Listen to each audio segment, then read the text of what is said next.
Hello, I'm Paul Briley, and you're listening to Off the Comma. I'm a human who cares about supporting other humans. On this podcast, we explore all facets of what it means to feel stuck in life. We talk with people just like us who found themselves sitting on a comma and not knowing where to go next. We'll unpack the experience with them, where they've been stuck, what it feels like, what they experienced, and what they learned. My goal is to inspire you by seeing yourself in others. I believe that when we feel more connected and seen, magic can happen. And remember, if you find yourself sitting on a comma in your life, you can also talk to me without a microphone. To explore coaching with me and getting off the comma in your own life, check out my information and book a call with me at offthecomma.com. And I'm also doing something different. I'm curating my own sponsor community, local businesses and professionals who I handpick and who align with our vision here. Be sure to check them out, learn more about them on my website and my YouTube channel. In the meantime, let's get into this week's conversation.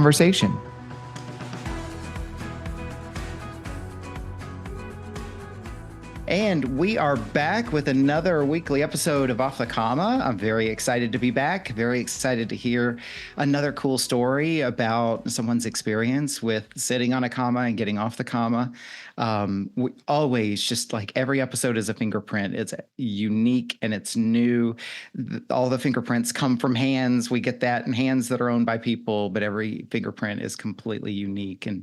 And I just love learning so much about people and subsequently myself through every one of these episodes. So I'm very fortunate to be here. I'm very grateful to be here. This week is also no exception because we're going to be talking to Lee Crompton. And not only do I get to meet Lee through his story today, he's also someone new to my circle. I've been talking about that for quite some time now, many, many episodes of new folks. So I get to meet and learn about Lee today. But Lee also represents something that's very important to me about the podcast, is that not only are we hearing voices, all kinds of voices, but voices from all over. And so Lee is another one of our guests who is from outside of the United States. And I'm very excited about that. And so Lee's coming to us from the United Kingdom for today's episode. But I'm going to shut up now. I say that every time, by the way. I'm going to shut up now and I'm going to let Lee do the introducing. So Lee, I'm going to hand it over to you. Thank you for being on our show today. And as you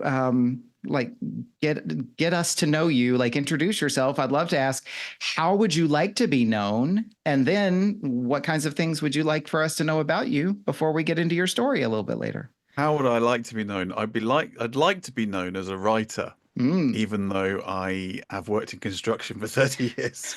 I've always been very creative and write screenplays, and I've written novels and what have you. So that's my passion in life. But yes, I've worked in construction, lived most of my life on the south coast of England.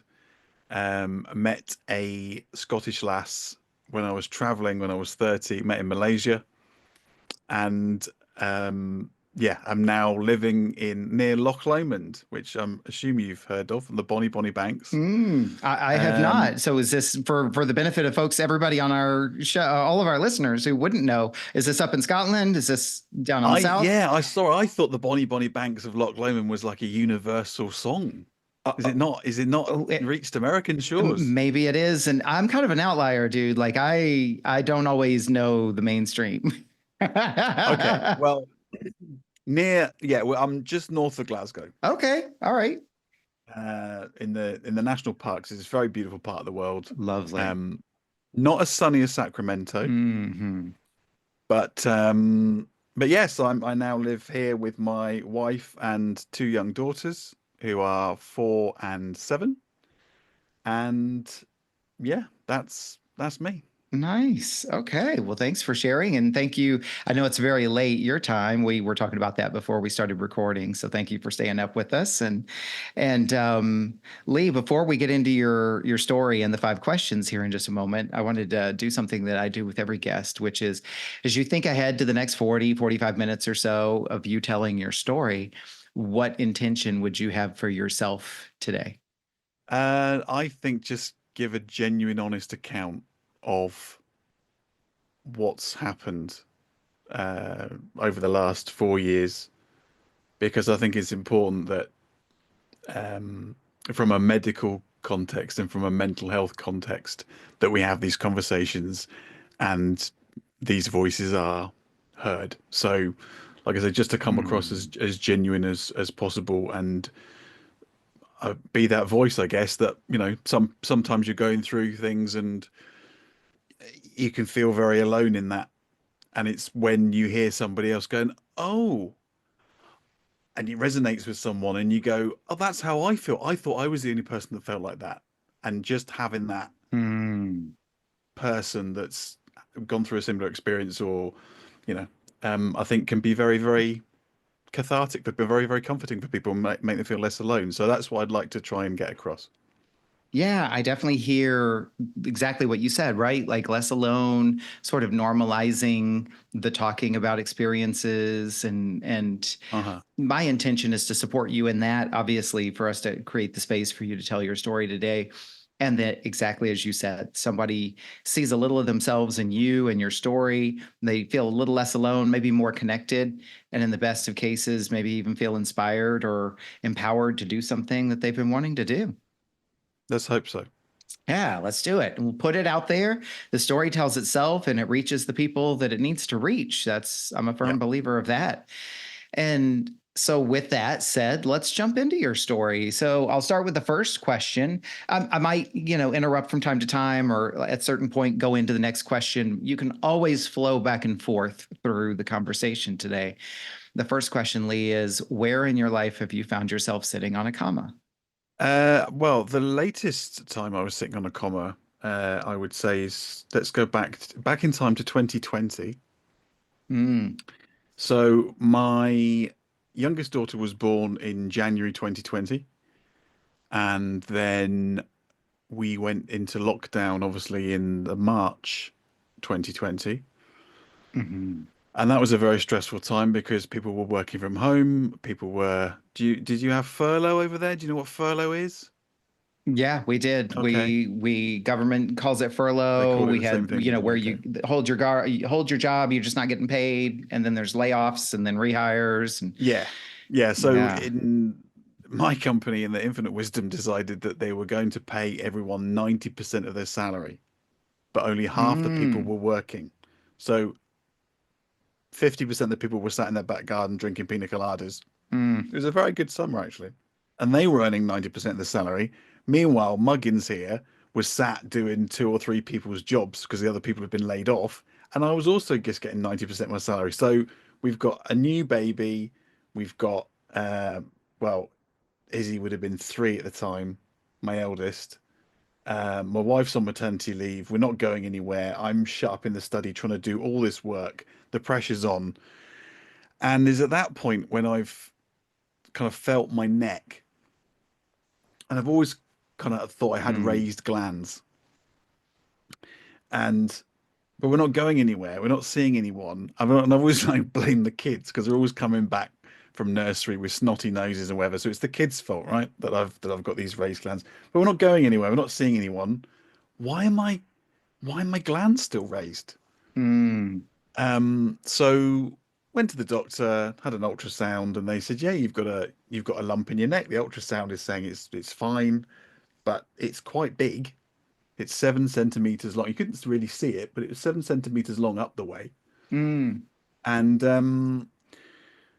so we should maybe get a biopsy. So do a biopsy, and this is now probably June in the summer of 2020. And they do a biopsy, and I go for the results, and it's inconclusive. So what are my options? Well, we could do another biopsy, but that's probably going to be another 2 weeks. And if this one's been inconclusive, the chances are the next one will be inconclusive. mm, Okay. So your other options are we kind of just leave it because we've ultrasounded it and it looks absolutely fine. Just keep an eye on it. Or we could remove it. We could go straight to surgery. And for someone who for someone who has to double check with his wife, what flavor crisps did you want again from the shop? mm, It was cheese and onion, wasn't it? I just want to double check. Um, for some reason, in that moment, because I was there on my own, for some reason I said, "Well, we'll just go to surgery." And he said, Mm. "Are you sure?" I was like, "Well, if it's 7 centimeters long, surely it's just going to get bigger." He said, "Well, it might do, yeah." And I said, "Well, surely it's going to just be more difficult to get out." So I was like, "Well, yeah." So I said, "Well, let's just go straight to surgery." So I went home, and she said, "How does the my wife? How did the biopsy go?" I said, "I've just sort of signed myself up for surgery. I just want to get it out." Said by the construction dude, by the way, who's doing the mental calculations and the risk analysis. And if you're in the Yeah, yeah. walls, you may as well go ahead and right. Well, the thing is, because it's COVID, we can actually get you in quite quickly because no bugger wants to come to hospital because everyone's shit scared of going to hospital, right? Hmm. So we can get you in quite quickly.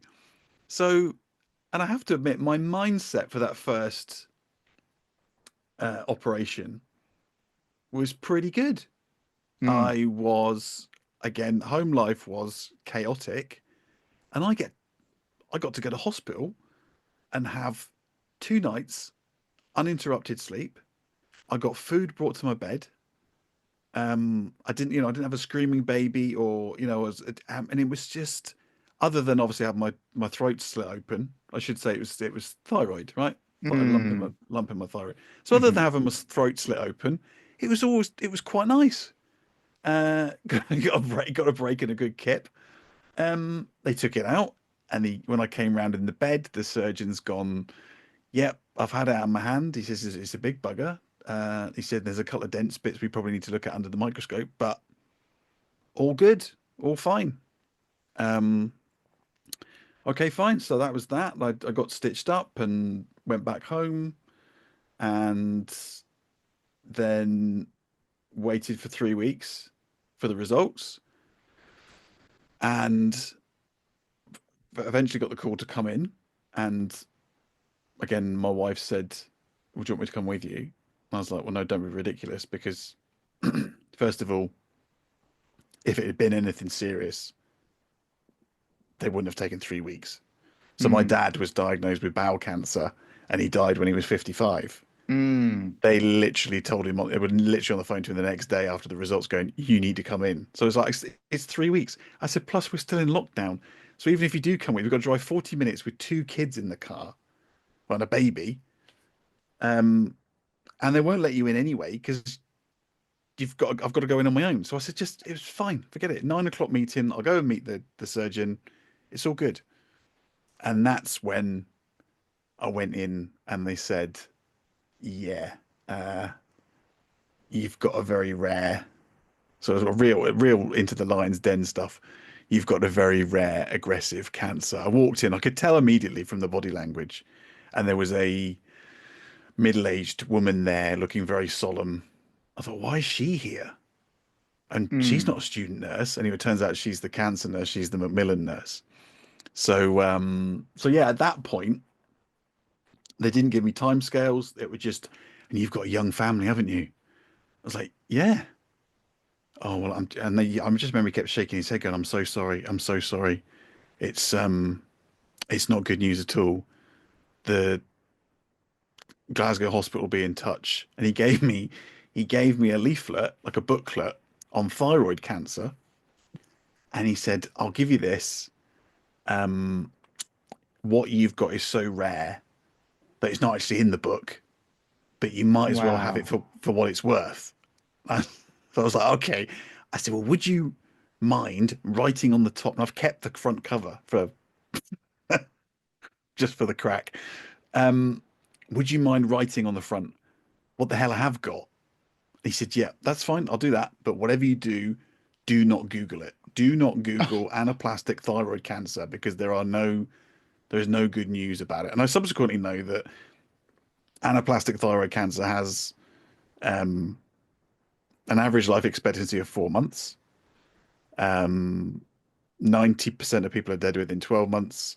And there's a handful of people that are being kept alive for 3 to 5 years, but they're on like cutting edge drugs. So Mm. when I go the next day so I obviously I phoned my wife from the car park because she obviously knows something's not right, because I said, "Yeah, the appointment's 9 o'clock in the morning. I'll be in 9:10, back in the car. I'll give you a call." Well, Obviously, that didn't happen. They're now trying to give me a CT scan, wedge me in with all the regular appointments to get Mm. an emergency CT scan. We need a CT scan before you go to Glasgow tomorrow. So I'm waiting in this hospital where I can't get a signal, thinking Gemma's going to know something's up. Um, so I had to ring her from the car park and then had the 40-minute drive back and rang my mum, who's in Dorset, so she's 450 miles away. Rang her and told her the news. Didn't know timescales at that point. And then we went to see the surgeon next day, and yeah, he confirmed that 6 months would be a positive outcome, um, and that I had to come in for another operation on the Monday. So it was like 2 days' time. Mm. You're going to have to take a COVID test, but quite frankly, it doesn't matter whether you pass or fail.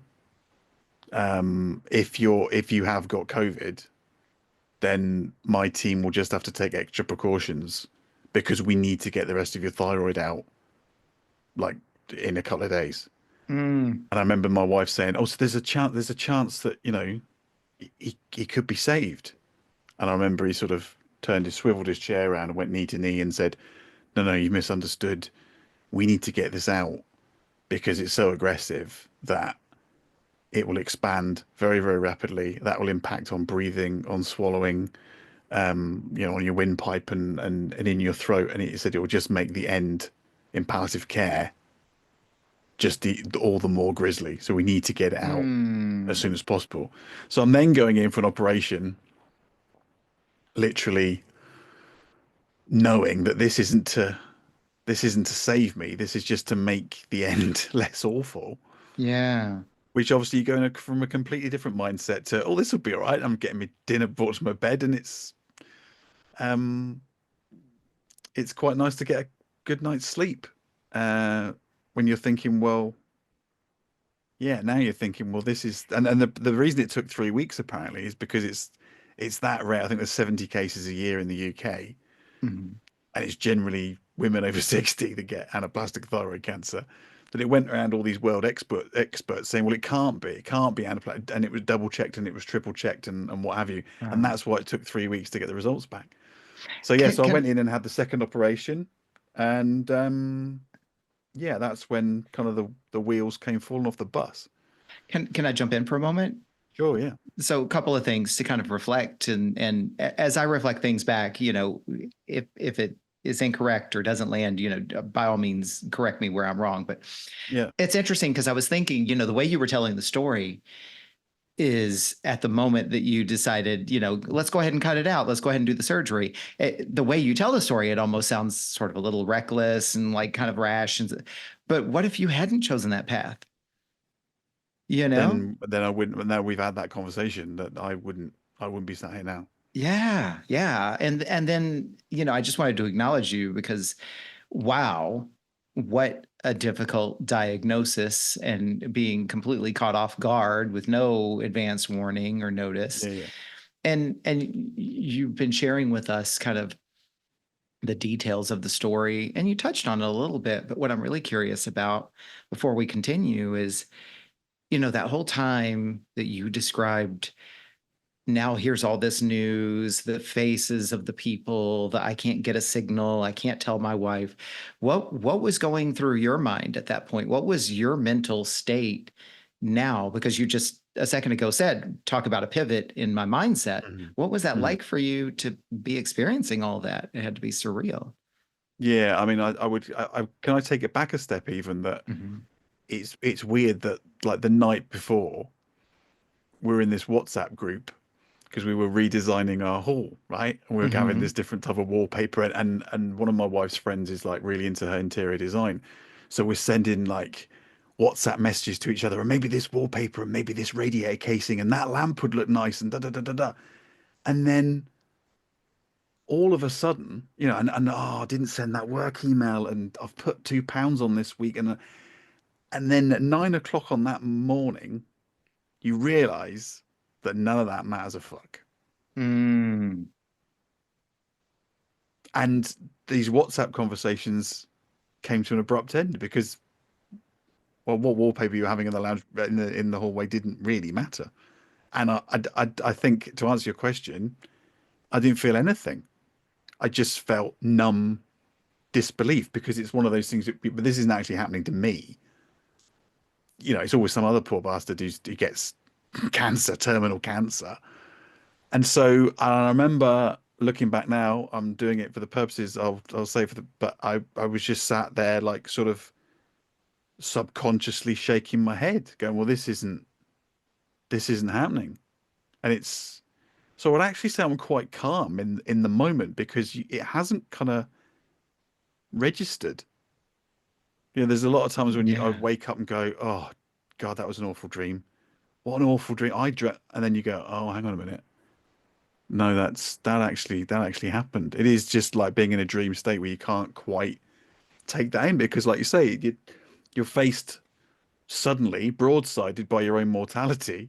And Hmm. there I am with an 8-month-old daughter and a 3-year-old daughter, um, thinking, well, I might get to see Littlem's first birthday in January, but not going to get to see Izzy's fourth birthday in March. That's my time up, and of that 6 months, how much am I going to be compos mentis? Am I going to get 6 months to start with? If say it's five Hmm. months, is that 4 months of being kind of relatively okay and functioning, and then a month in palliative care, or what does that look like? And I always I'm always a bit of a planner and have to-do lists and what have you. And then it just became one massive to-do list because you've got all this shit to do in a short space of time. So practical things like I need to make sure that the boiler's fixed, right? Because I don't want to leave Gemma and the kids with, you know, the boiler breaking down or whatever. Yeah. We need to get wills sorted. We need to get powers of attorney. I'm thinking of Christmas presents and birthday presents to buy the kids for the next 10 years going forward. Yeah, all this kind of practical, financial stuff that you want to get sort of in order. Um, and it's a weird kind of washing machine to be in because you're managing. Obviously, I then had two operations, and then we'll come on to it. I had Yeah, I was radioactive gonna say, iodine treatment. I interrupted you at the second Yeah, no, no, no. operation. Well, no, so Continue. Yeah. it's just a washing machine of. And I've realised I'm going off at tangents as different things pop into my head because I remember when we went to see the consultant, the oncologist, probably wasn't that long after. It was about 2 or 3 weeks after the initial diagnosis, and he said, I think we've been a bit rash with this 6 months." Mm. I was like, "Okay, what are we thinking?" He says, I reckon you might get 12 months out of this." And I remember coming out of there like punching the air like Rocky Balboa at Mm. the top of the steps, going, "Yes, yes, I've got 12 months." And it was only a couple of, again, that numb feeling. It was only a couple of days later that I suddenly went, "Hang on a minute, why am I? Why am I so?" Yeah, well, I know why because it was twice as long as I thought it was going to get, but Yeah. it's still only 12 months. Why am I, clicking my heels and thinking I won the lottery? So yeah, it's a whole mix of emotions and trying to get things sorted and yeah, it's a pretty dark place. Yeah. Well, and thank you for sharing that. And I can't imagine that it's easy to kind of go back in and relive it as you retell the story. So thank you for Hmm. doing that. And I want to ask the second question, and you can kind of go back and forth and you can continue to tell the story. Actually, the two things, and this isn't like planned or organic or anything like that. Like there's a part of me that really wants to say, okay, well, that was a long time ago and here you are. So like bridge the gap for us. So why don't I put that out there and you can kind of go there if you want in the context Yeah. of this next question. The second question is just as you look back at this comma that you were sitting on, what did it create for you? So take us wherever you want to take us at this point, because it feels like there's more of your story to tell. Um, where did it? Well, I suppose where I am now, we're obviously, like you say, 4 years on, and the short version is I go for appointments every 6 months. and they have a feel on my neck when they take my bloods. And I would, I don't want this to sound as bad as it comes out, but I am almost like a minor celebrity because they all know me. Mm. I'm that guy. Um, Because I was going to say, 4 years was not in any of the numbers that you were describing earlier when you were talking about prognosis. it's Yeah. not in anybody's numbers. Like you say, even people on cutting edge drugs, they can't explain why Mm. it's happened. I don't know of anybody else that's come out the other side. Um, and so yeah, I go for appointments every 6 months. I had radioactive iodine treatment in the November of 2020, which I was in a lead-lined room for 3 days and blasted with radioactivity at the Geiger counter above the bed, and wasn't allowed to see the kids. So where anything that you took in was incinerated. So anything you took in Hmm. couldn't come out again. And you go in this lead-lined room and get blasted and um, come out, and then yeah, I couldn't be near the wife and kids for, excuse me, 10 days afterwards because I was still radioactive. Mm. Um, so I had that, which, has its own, they said there might be the only problem with giving you radioactive iodine treatment, Lee, is it does increase your risk of cancer in 20 years' time. I was like, well, fuck's sake, you've given me 4 to 6 months. I'll take my chances, thank you. Right. And like, let's deal with the cancer I have Yeah, today. yeah, yeah, Wow. But yeah, I just want to acknowledge that right there. Like, that's not the first thing that you've shared in your story, that it's kind of like, it's tragedy for those of us who haven't experienced it. We can't imagine what it was like for you to experience it. And yet there's some, pardon my French, there's some fucking comedy in here too. yeah. Like the irony and the comedy and kind of the, like, I was, I'm cheering over, I got 6 more months. There's irony in that. And now it's yeah, like, you might get cancer in 20 years. There's mm, just irony throughout that's um, just kind of interesting. Paul, I actually was gonna write a stand-up routine based on just stupid things that people said. And yeah, Mm. so going back to the script writing, I write dark comedy. Hmm. And people say, "Where'd you get your ideas?" And you're like, it's so easy because people. I give you another example. I mean, this is one of many, but one that particularly springs to mind was when I was in having the second operation. Obviously, no one's aware of my circumstances. The staff. Mm. I'm just another guy having his thyroid removed. So I remember the one nurse coming in and she's saying, "Now, the only thing with these tablets is you are going to have to take them for the rest of your life." And I remember saying at the time was like, what, 6 fucking months? Because they have no Mm. idea that I've been told I'm going to die.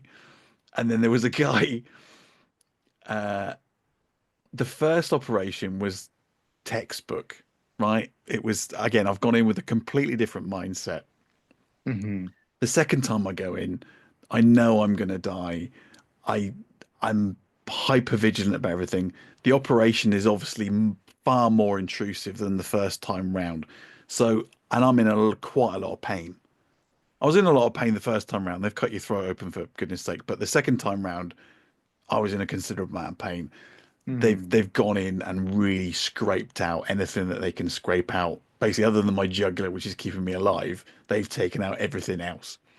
Mm. And so it felt like I'd swallowed like barbed wire, and I couldn't breathe because you get like clots on your chest, on your lungs, and my breath's very shallow, and I'm wincing every time I'm swallowing me because it's that painful. And the guy comes around with a clipboard, and I can't do the Glaswegian accent, but the guy comes around with a clipboard and he says, "Right, Mr. Crompton, on a scale of 1 to 10, can you tell me your current pain? Zero being no pain, 10 being excruciating pain." And I said, "Well, I'm struggling to breathe. I can't swallow, and it's like I've got barbed wire in my throat, and I really don't feel very well. I've had this operation 3 weeks ago, and it didn't feel like this, and I'm really in quite a lot of pain. I'd probably say a 7 or an 8." And he looked me up and down, and he went, "I put you down as a 3," and walked off. Oh my God. And I'm sitting here thinking, I thought you were going to tell him a 14 or a 15. No, now that's going again somewhere in a Wow. screenplay. That's going in, right? Because that, in hindsight, at the time, I was mortified, and I honestly thought I was going to die that night. Right? I thought I'd just Mm, go to sleep if you can, and if you just, if you just fade away in the night, that's absolutely mm. fine. But I don't want to ring the bell, right? Because he's a medical professional, right? So he knows better than me. So I don't want to cause a fuss. I don't want to bring my bell or press my buzzer or anything because I don't want to make a fuss because they just think I'm a bit of a, prima donna who's making a Hmm. bit of a meal out of this. So at the time, I was mortified. Like, I'm going to die. And this guy's come round and told me, yeah, I'll stick you down as a three. In hindsight, as a comedy skit, Yeah. that's just the look on his as he looks down. Is yeah, yeah, I'll put you down. I'll stick you down as a three. Thanks very much. The things that we will dismiss, Yeah, when we yeah. have absolutely no clue or understanding of what the other person is going through. Yeah, so Wow. so yeah, and there's lots of those which will come out hopefully when if I get a TV deal at some point.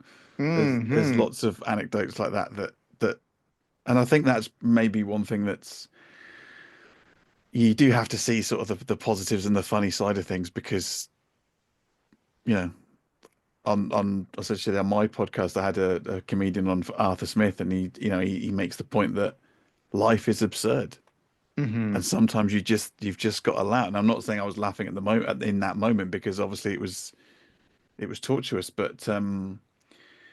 But this hindsight, this reflecting but back reflecting and being back, able to see it all now through an entirely different lens and yeah, and I think I think we're going to I think come on to what have you learned, and I think that's don't I've always I think been quite judgmental, and the thing is you can't judge people because you don't know what people are going through, hmm hmm and even now people don't necessarily want to talk about it because they just want the happy ending, right? They don't want to talk about their own mortality or the fact that it could be them or someone that they love.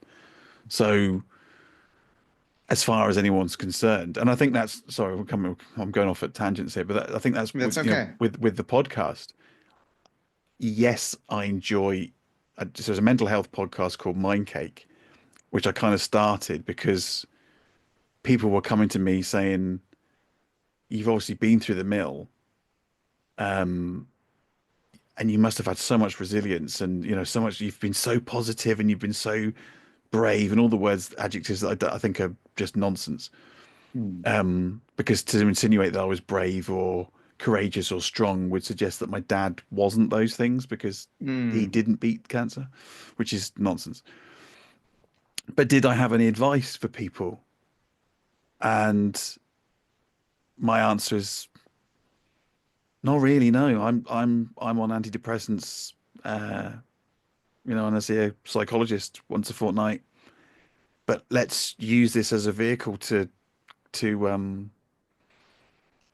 check out therapies and coping mechanisms and what have you. So we do everything from sort of cold water therapy to spirit guides to yoga, um, life coaches, Hmm. um, and I find it very cathartic. As much as I think the output is good and hopefully it's helping people along the way. For me personally, when people don't necessarily want to talk about it, oh, but you're okay now. Well, it, technically, do I have cancer? No. Am I okay? Not really. No, I mean, I'm still, Mm. the world is a very, very different place. Not that it was very safe to start with, but especially not now. But um, it's suddenly a far less safe than it was place to be because you didn't think about that. It was always going to be somebody else. You didn't think about, and it's the strange. Sorry, these things are coming into my head. It's the strangest things that are triggering. So I thought my birthday in December would be triggering. That's Mm. going to be my last birthday or the last Christmas. And yes, it was emotional and what have you, but it was actually okay. It was quite nice. What I found really hard when I got really upset was putting the decorations back in the loft, Mm. thinking, I wonder who's going to get them down next year. Mm. It's again, it's these little things you can't plan for them because you think, I was kind of prepped for my birthday, right? I'm going to find this. This is going to be tough, and then something creeps up behind you, like the Christmas decorations, and boots you in the ass. And yeah, it's funny how your mind works and where your mind goes. I'd invented this character. When I was first diagnosed, that the gut wrenching thing for me, we went through IVF for our kids. And so the Mm. gut wrenching thing for me was I wasn't going to get to see them grow up. Mm. Mm. And I don't remember anything from when I was 3 or 4, let alone 8 months old. So they weren't going to know me. And Mm. my wife would have been, I think, not even 40 at the time. So young, she was probably going to meet someone else. And I'd named him. His name was he's going to be Brian, and he's probably never done a day's work in his life. And he's going to be round here wearing my slippers and just in my house. And probably the kids would call him Dad because they won't know anything different. And I fucking hate Brian. And I'd invented these and his stuff, and I got so fixated on this that I wasn't going to get to see them grow up. And Mm. you've Pandora's box has been opened. I am getting to these points in a roundabout sort of way. Pandora's box has been opened. Well, actually, can I step in and acknowledge something for just a moment? Yeah.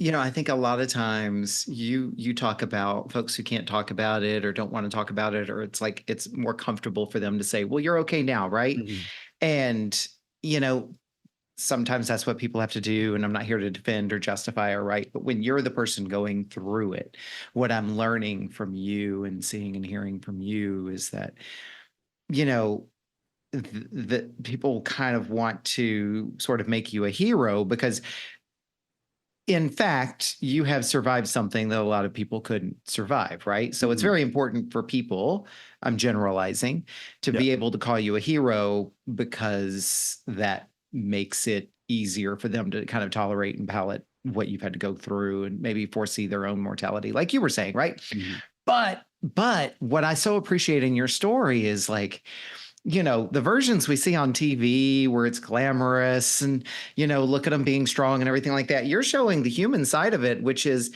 yeah, maybe I am surviving this. Maybe I am pushing forward and doing the things, but I'm not some kind of a saint while I'm doing it. Like I still Mhm. have these thoughts. I still feel angry. I still feel certain things, resentments and so forth. Like that really is the human experience of it all, isn't it? It's like you're not some kind of a saint or holy person, No, sagely because going through it. Like you're uh experiencing it like a damn human would who's experiencing all the things. yeah, I mean, I find it quite upsetting sometimes that having gone through what I've been through, and I would have given anything if they'd have said, right, we need you, you can get another 5 years out of this, but we've got to amputate both your legs. I'd have Mm, gone, cut them off, cut them off. I want to see mm-hmm, the kids grow up another 5 years. All I ever mm-hmm. wanted was to see my kids grow up. But that's not to say that when you're back in the throes of reality, just this morning you're running late for school, and you just know they're the wrong feet. Why do you always have the wrong feet every morning? Just put the left one, the left, just put that on. Where have you put your school bag? And you're back in that, and you have to take a moment to go, this is what I wanted. I would have Mm-hmm. given anything for this. And you have to Mm. kind of take that moment to go, it's okay. This is, it doesn't matter. None of this matters. The fact that you're just still here witnessing the carnage and the drama Yeah. is and the thing I was going to say about, Pandora's box is that somebody's opened the box, shoved your face in the box to look at your own mortality, and then kind of, I was going to say grab the back. I'm not got much hair as you can see there. Um, but pulled you back from that box and just kind of gently shut the lid and gone, oh, that just Mm, just put the lid back on and just go back to work on Monday morning and forget you saw any of that. And what mm, it's not quite as easy as that. I can't just go, oh, right, okay, yeah, yeah, yeah, no, that's fine. No, I'm all right now. I'll just go back to work, sit at my desk, and because everything's skewed, everything's changed, your perspective's changed, relationships have changed.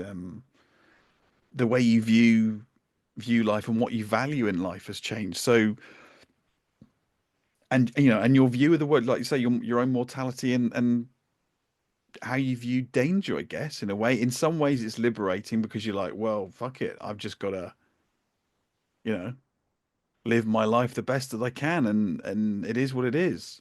And Yeah. then on the other hand, you're like, what's the name of the fish's dad in Finding Nemo, where he's going, no, no, no, don't do this, no, no, careful, don't do that, don't step off the, and you're very, very kind of hyper vigilant because everything isn't quite as safe as it seemed. Hmm. So yeah, it's a mixed bag. Yeah. Well, and you're showing us too how even coming through it, like it still leaves its mark, right? Like you said, Uh-huh. you even if you survive, even if you thrive, if once you've seen that, as you Can't unsee described, it. you've seen inside the box and you Mm, face your own mortality, it leaves a mark, right? It leaves an yeah. impact. And that's the thing that I think a lot of people really can't see.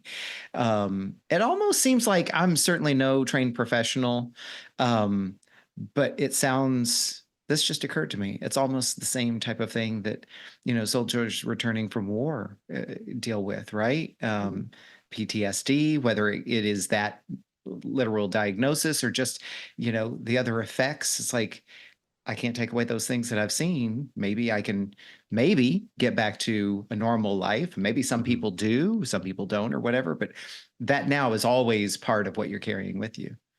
Absolutely, yeah. It's I did liken it to,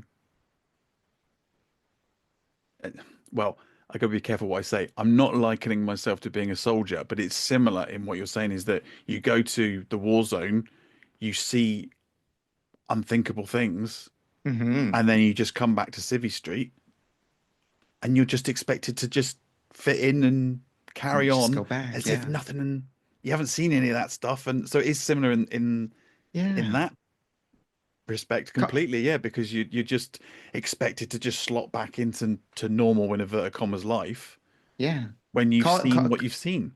call it what you want, but you have been to battle. I mean, Hmm. nobody can dispute that. Let me ask you the third question. Let, let me now I've got Brian stuck in my head. Damn you, Lee. I hate Brian. I almost called you Hate Brian. him. That's the last thing you want to be called, right? I was Um, just about to switch you off then. oh, seriously. Like, okay, and our Thanks, podcast is it. Brian. Lee. Um, what have you learned about yourself as a result of sitting on this comma? I think, as I said earlier, I think I've learned that, try not to be as judgmental as you maybe were before. Mm, And actually, I'm far more resilient than I maybe thought I was. I mean, I was one of those people. It's obviously most people's worst nightmare. And I remember seeing my dad going through chemotherapy and when he was diagnosed and thinking, I looked up to my dad, strong sort of not alpha male, but strong male character, and thinking that he went through it with such stoicism.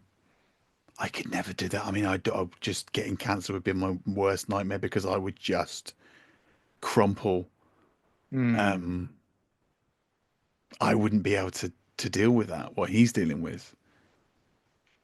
And then like people saying to me now, you're so brave, you're so strong, you're so positive, you're so this and that.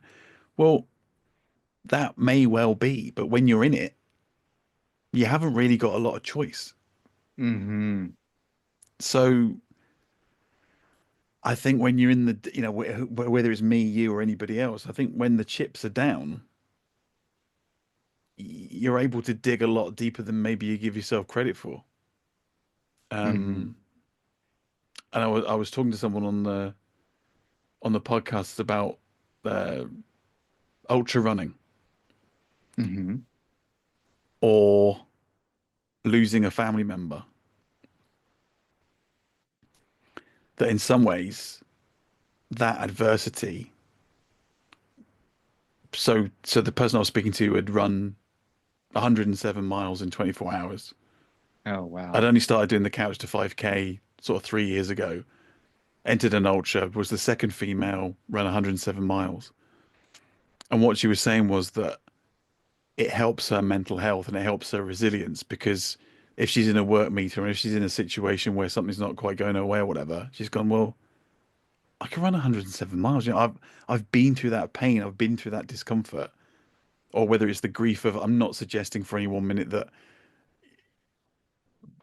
my my dad passing or anyone else's relatives passing is a positive thing.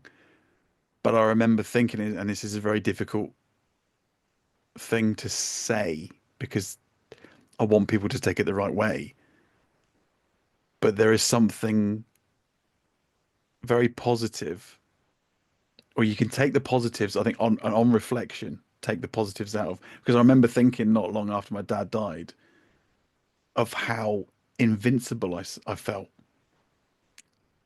Now, I hope that doesn't come over wrong. And what I mean by that is that however much, whatever I was going to go through in my life, not knowing at that point I was going to get terminal cancer, but whatever I was going to go through in my life, it could never be as bad as how I was feeling losing my dad. Mm. Nothing could be worse than that.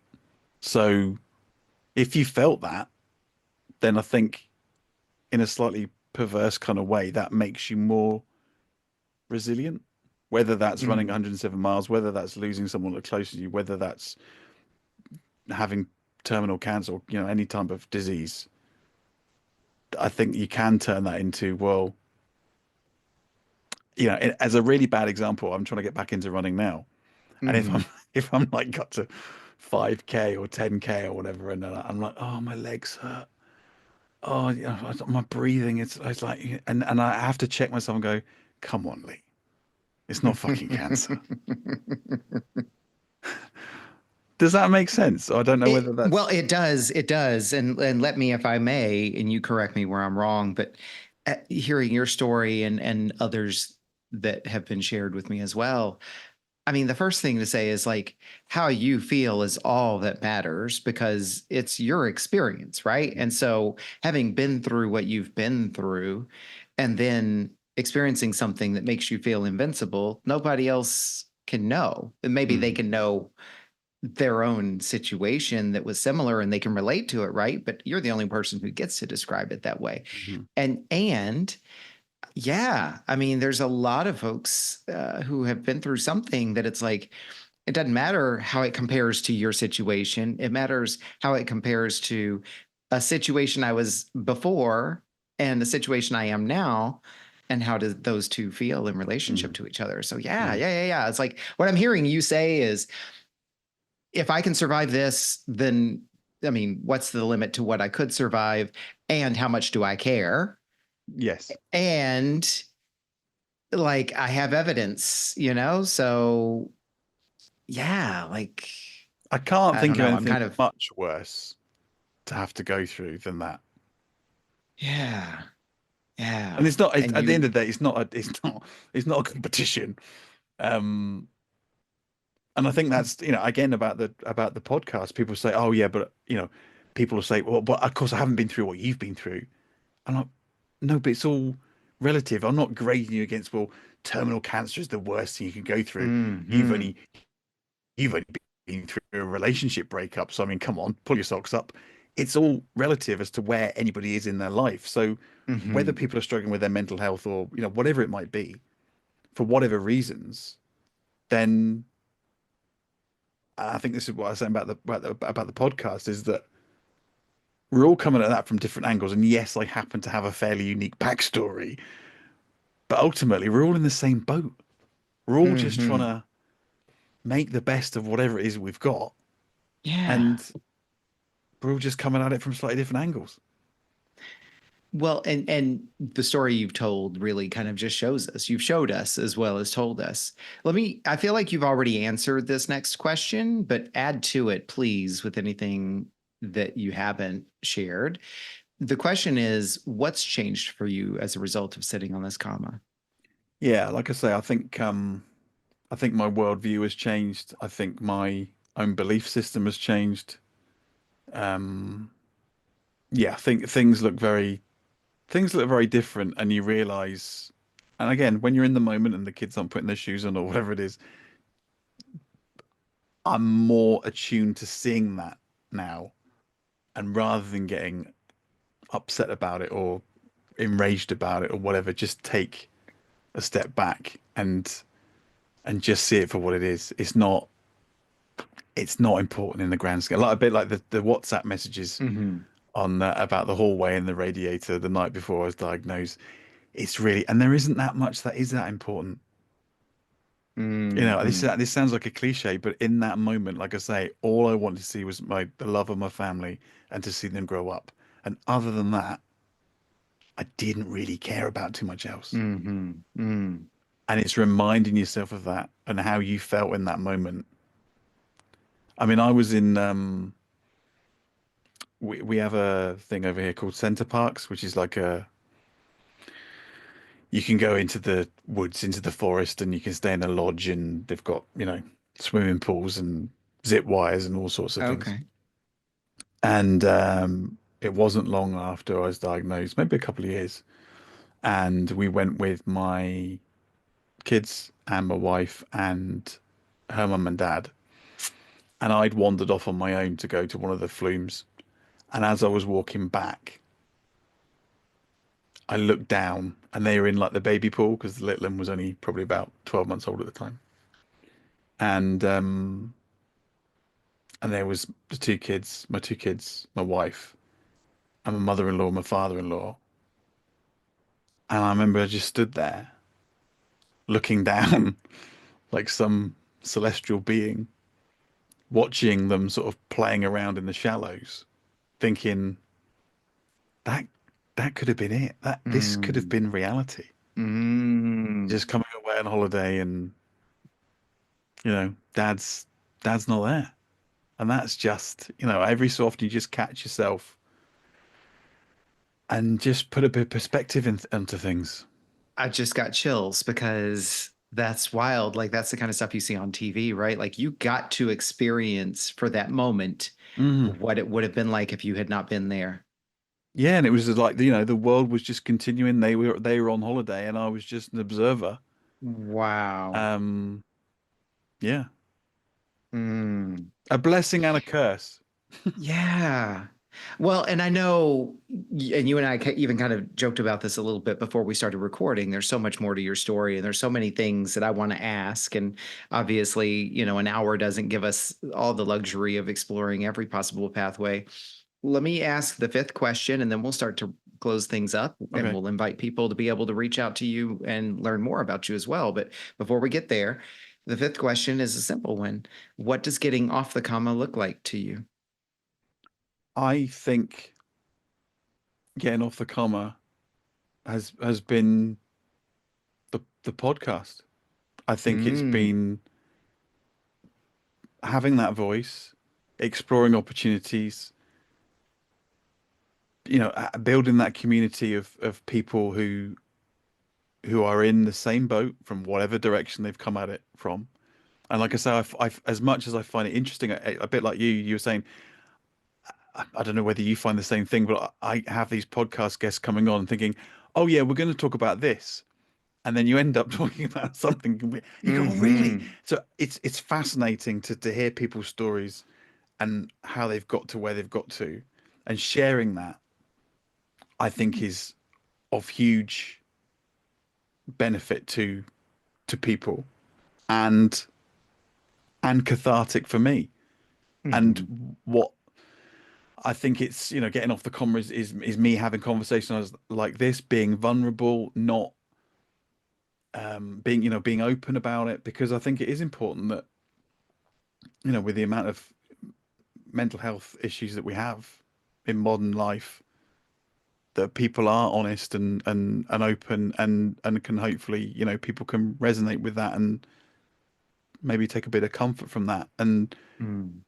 I think for me, doing the podcast, which was kind of well, let's record a couple of episodes and see what happens. Well, yeah, I was going to say we haven't really talked about the podcast previously, and it sounds like this was a direct outcome of your whole Mm. experience. So, you kind of just briefly share with us, like, how did you go into creating and putting on this podcast? What got Well, you there? yeah, again, it kind of came from people asking me for, did I have any advice?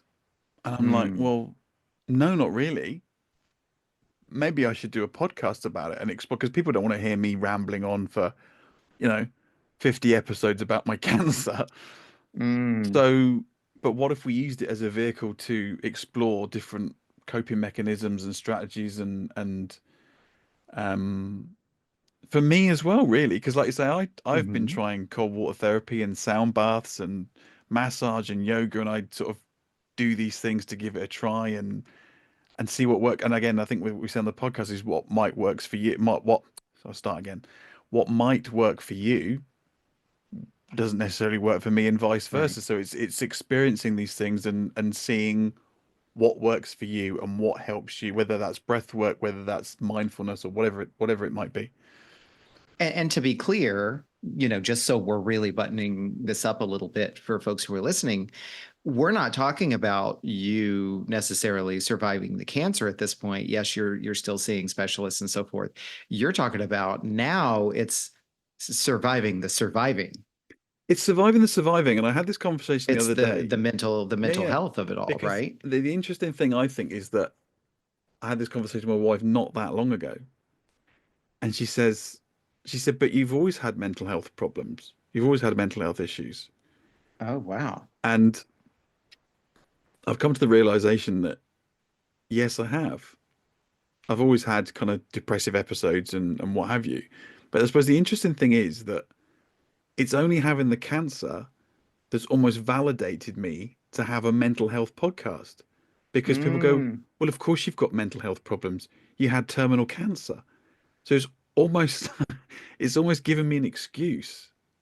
The cancer has given me an excuse to say, well, I've had a few mental health problems, and people go, yeah, because people can get on board with that because yeah.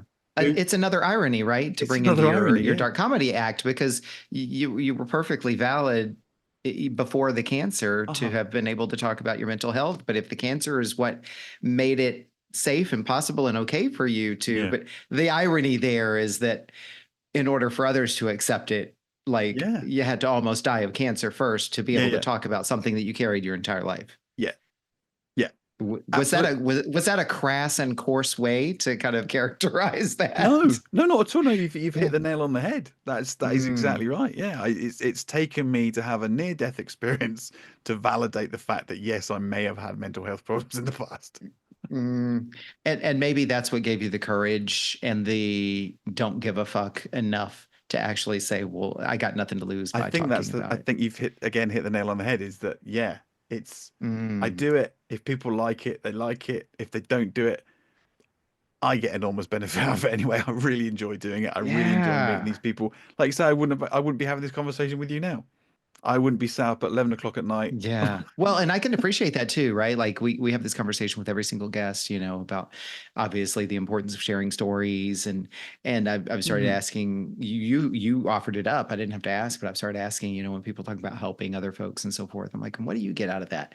And it's always so much more than just, oh, I get to feel good and wear a sticker or something like that. Mhm. Like there's always such a powerful impact on the individual who is sharing and Yeah. Yeah. giving as well. So I so appreciate you bringing Mhm. that into the conversation because I too, as a podcaster, like I feel like I'm the luckiest person because I get to hear all these stories right here, right fresh. And Absolutely. I take something and I'm taking copious notes and I'm doing the show notes and I'm making sure that it gets posted about and everything. And it's like, I literally will often have conversations with people and they'll ask about the podcast. And I'll be like, oh, and then I interviewed so and so, and then I interviewed so and so, and I'll tell these stories. And it's like, every single one of you, there's a little piece of what you've shared that is stuck with me. Like I feel like I'm part of a tribe. So yeah, No, absolutely, yeah, and like yeah, like you say, it's building that community. And one thing I really like about podcasting as well is that there does seem to be a community. There's not that I've not experienced it anyway, and I don't know anybody else who has.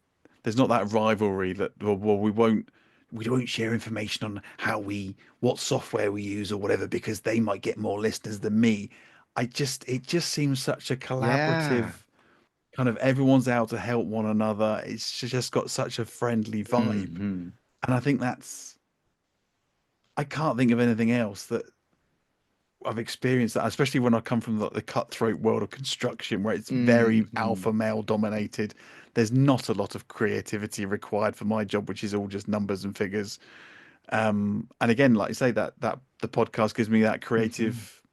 creative outlet when, the TV industry's gone to hell in a handcart at the moment with actor strikes and writer strikes and Hmm. whatever. Then, yeah, you can be a bit creative with the podcast and meet some really fascinating people. Well, and it seems like too, like in this post, diagnosis, post treatment, post cancer world, you're tapping into those human aspects of yourself, the feeling side, the community side. Not, I don't assume that wasn't there before, but it just sounds like in the way you're describing it, it's like it's opened you up to be more in tune with who you are as a person, and all the stripes, whichever, whatever you feel about the stripes, and that you're building your own Yep. community now. And it's a community of people, it sounds like, that are very near and dear and personal to you because of the shared experiences. No, absolutely, Mm. absolutely. Yeah, it's something I've really enjoyed, and I know that for the messages that we get and emails and what have you, that yeah, I think it's for someone who is highly self-critical, I actually think it's pretty good. I Hmm. enjoy doing it. So again, like you said, well, I don't really care what anybody else thinks. Yeah. Yeah. Um, if it helps, that was the thing when we started with, look, if I don't really care how many listeners we get, if we can help two, three, five people along the way, or it makes their life slightly easier, I've done my job. Hmm. So Well, on that note, since we're talking about podcast, and it's unfortunately time for us to kind of bring it to a close, share with us, where can people find you? Where can they learn about the podcast? Where can they learn more about you and your story, or maybe get in touch with you? I'm going to put all these links in the show notes, obviously, but kind of tell us where people can find you. cool. Okay. Yeah. Well, we are Mind Cake Podcast. You'll see our logo is like a cupcake with a brain. It's not nearly as macabre as it sounds.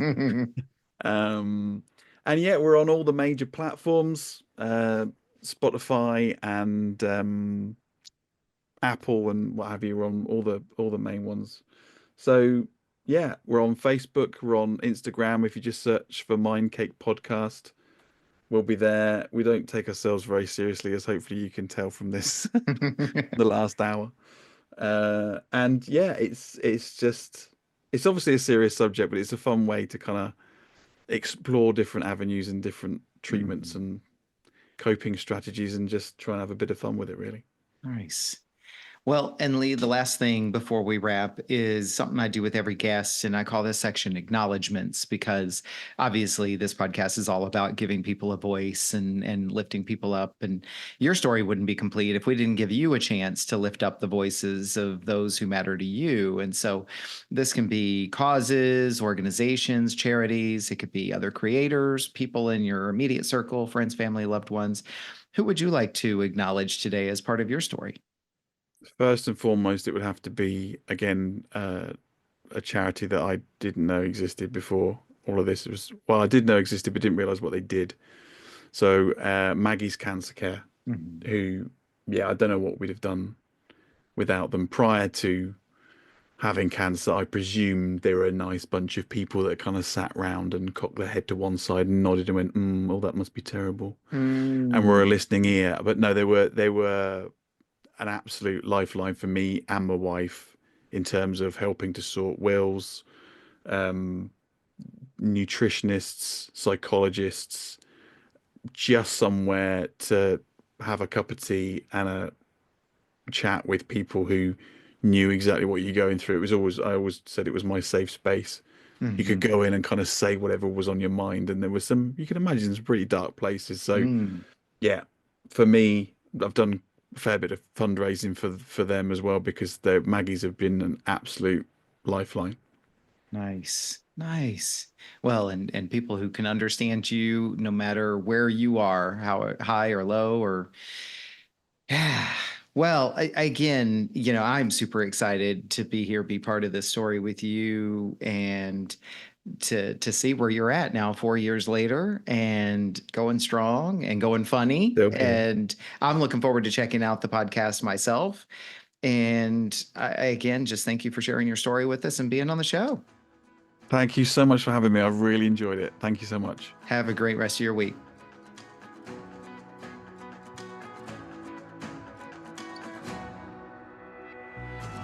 What an honor it is for me to witness these powerful stories. I hope you feel the same way too. Think about what you learned from this conversation. What stood out for you? What challenged you?